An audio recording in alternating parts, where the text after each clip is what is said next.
علامہ جلال الدین سیوطی رحمۃ اللہ تعالی علیہ سے پوچھا گیا کہ حضرت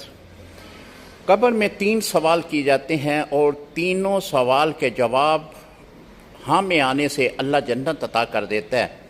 تو جو زندگی بھر کے عمل ہیں اس کا جو ہے وہ کیوں نہیں پوچھا جاتا؟ تو حضرت علامہ جلال الدین سیوطی رحمۃ اللہ تعالی علیہ فرماتے ہیں کہ جب آدمی مرتا ہے تو اس کے بعد قبر میں یہ سوال کیا جاتا ہے من ربو کا،